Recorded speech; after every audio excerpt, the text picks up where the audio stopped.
I feel good, you look great, I like you, I can't wait. A first time, a first date, you're so fine, I'm so late.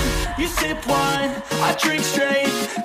Okay, yun, isang magandang araw ulit dyan sa lahat ng mga kadiway natin dyan, especially dun sa mga beginners. Ayun mga kadiway, meron tayo ditong hub, okay?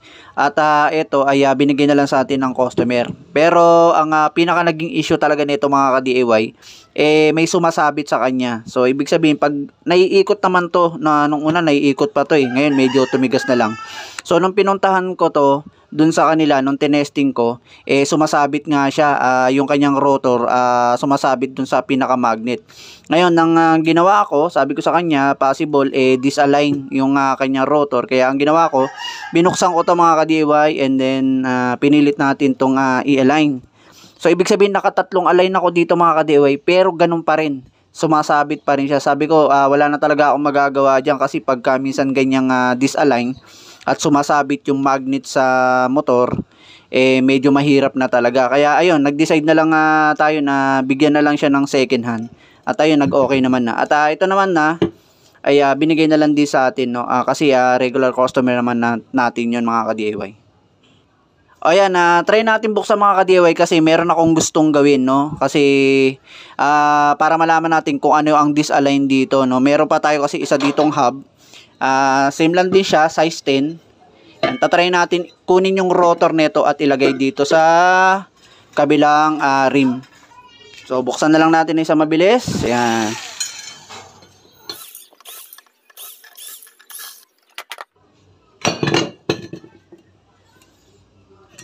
Yan mga ka-DIY, ito yung sinasabi ko na rotor, no? Okay naman kasi siya mga ka-DIY. Nung tinitingnan ko dito at iniikot ko, okay naman siya, hindi naman siya disalign.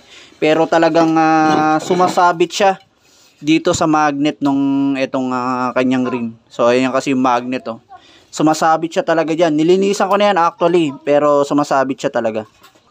And then nakailang beses ko na nga trinay kong i-align talaga to kasi tinignan ko mabuti kung merong bingkong. Okay naman siya mga ka-DIY. So ang gagawin natin experiment dito is itatry natin dito. Isa lang dito. Ito rin naman ay size 10. So ibig sabihin, kapag ka ito ay nag-okay dito, malaking possibility na ang disalign dito ay yung kanyang dito sa may magnet, no. Mahirap na kasing makita yan, no. Yan. So pagka nag-okay yan dito, ililipat natin dito yung mga ka-DIY. So yan, ito ay ang paglilipatan natin. So tanggalin ko lang 'to mabilisan.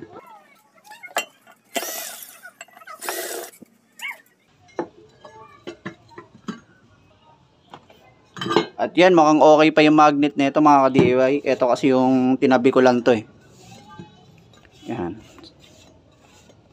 Nasa natin. And then yan. Ngayon, ito naman yung ilalagay natin mga ka-DIY. So, tatry natin to.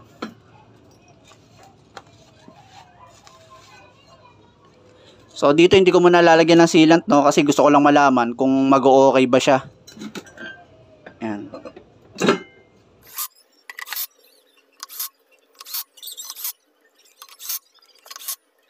Ayan, nakabit na natin yung isang mabilis sa mga ka-DIY. At dito mga ka-DIY, napansin ko wala na siyang sabit. At naiikot ko na siya.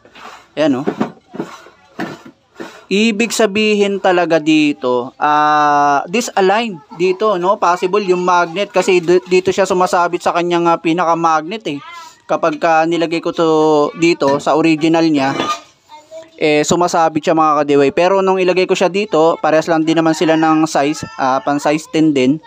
Ayan, nag-okay na siya mga ka-DIY. Pero ngayon, ang isa-isa itatry natin dito ngayon ay lalagyan ko siya ng controller, try kong paanda rin mga ka-DIY.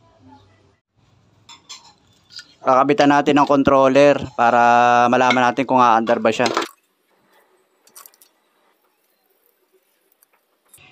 At yan, setup na natin ng isang mabilis mga ka-DIY. Kinabit lang natin ng isang mabilisan. Ayan.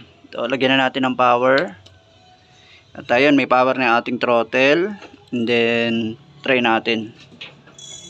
Ayun, mandar siya mga ka-DIY. Ayan.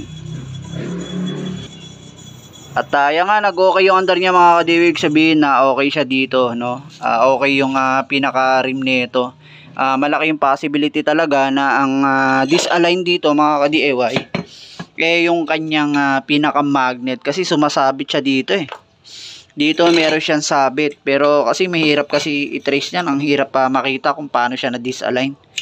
No, kasi halos napakaliit lang kasi nung distansya niyan.